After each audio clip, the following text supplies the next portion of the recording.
আসসালামু আলাইকুম রহমতুল্লাহ। সবাইকে ধন্যবাদ মিডিয়ার মাধ্যমে, আজকের নড়াইলের কাগজের মাধ্যমে। আসলে আমাদের বাংলাদেশ জামাত ইসলামীতে এমপি প্রার্থী মনোনয়নের ব্যাপারে একটা নির্দিষ্ট পন্থা আছে, ওয়ে আছে। সেই অনুযায়ী সারা দেশের সকল আসনের এমপি প্রার্থী মনোনয়নের জন্য তৃণমূল থেকে মতামত নেওয়া হয়। সেই মতামতের আলোকে পার্লামেন্টারি বোর্ডে সেটা উঠানো হয়। পার্লামেন্টারি বোর্ড থেকে সেটা অনুমোদন হয়ে তারপরে আমাদের প্রার্থী মনোনয়ন হয়। তা সেই সকল প্রক্রিয়া সম্পন্ন করে বাংলাদেশ জামাত ইসলামী সম্মানিত আমিরে জামাত পার্লামেন্টারি বোর্ড আমাকে এই নড়াইল 2 আসনে মনোনয়ন দিয়েছে। মনোনয়ন দেওয়ার পর থেকে আমি তো ময়দানে কাজ করতেছি। এর আগে 2022 সালেও আমাকে 24 সালের ইলেকশনকে কেন্দ্র করে আমাকে মনোনয়ন দিয়েছিল। আমি তখনও মাঠে ময়দানে ছিলাম, কাজ করছিলাম। সে সময় কাজের ক্ষেত্রে অনেক প্রতিবন্ধকতা ছিল, নিজের উপরে হামলা মামলা জুলুম নির্যাতন এগুলো চলমান ছিল। এবং তখন দেখা গেছে যে উন্মুক্তভাবে এখন যেমন সব জায়গায় কাজ করার সুযোগ পাচ্ছি, এইভাবে কাজ করার পরিবেশটা তখনও পাইনি। সে কারণে উন্মুক্তভাবে সবার সামনে আসার সুযোগ হয়নি। তারপরেও বিরোধী শক্তিরা কখনো থেমে থাকি নাই। 2022 সালে ইলেকশনের প্রস্তুতি নিয়ে কাজ করার কারণে আমার উপরে আক্রমণ হয় 22 সালের অক্টোবর মাসে ছাত্রলীগের তৎকালীন জেলা সেক্রেটারি নীলের নেতৃত্বে আমার নড়াইল ফেরিঘাটে আমাকে আক্রমণ করা হয় এবং আমার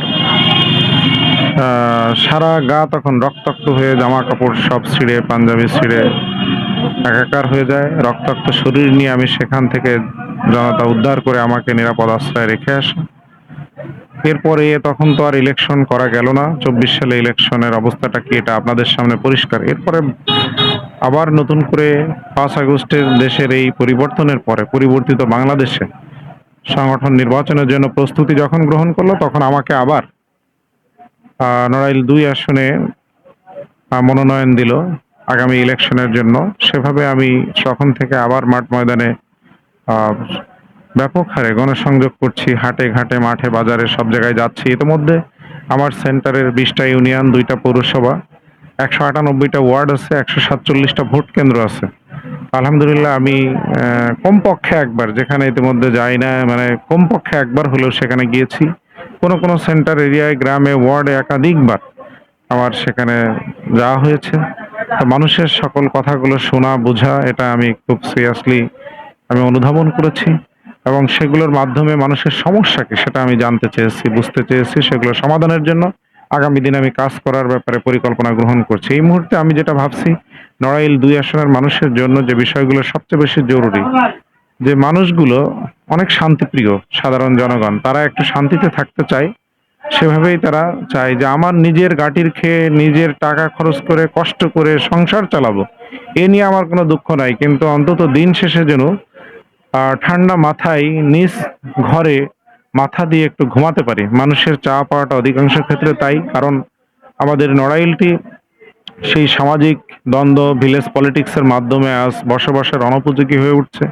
একের পর এক খুন হচ্ছে, বিভিন্ন গ্রামে দলাদলি চলমান।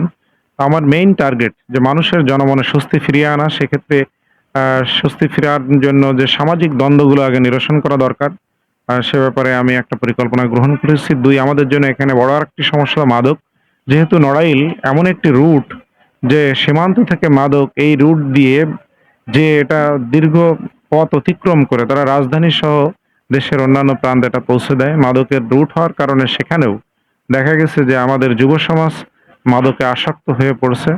এই মাদককে কিভাবে দূর করা যায়, না বলা যায়, যুবকদেরকে এখান থেকে মাদক থেকে তাদেরকে মুক্ত রাখা যায়, সে ব্যাপারে আমার একটা গুরুত্বপূর্ণ কর্মসূচি থাকবে। 3 বেকার যুবকদেরকে কর্মসংস্থান আমি ইতিমধ্যে কথা বলেছি। আমাদের যদি দুর্নীতি রোধ করা যায় তাহলে প্রতিটা ইউনিয়নে এক একটা ইন্ডাস্ট্রি বা কারখানা গড়ে তোলা যায়। সেখানে ওই ইউনিয়নের ম্যাক্সিমাম যুবকদের যারা বেকার তাদের কর্মসংস্থানের ব্যবস্থা ওখানেই করা সম্ভব। সেটা আমি চিন্তা করছি। সেটা যদি আমি কোনোদিন নির্বাচিত হতে পারি সেটা দেখব। আমার নির্বাচনী আসনের ভিতরে বড় সমস্যা 2টা পৌরসভা, নড়াইল সদর পৌরসভা এবং লোহাগাড়া পৌরসভা। 2টা পৌরসভারই খুব বেহাল দশা। সেটা গত 1 বছর নির্বাচিত কোনো প্রতিনিধি আরো না থাকার কারণে সেটার অবস্থাটা এখন আরো বেশি করুণ।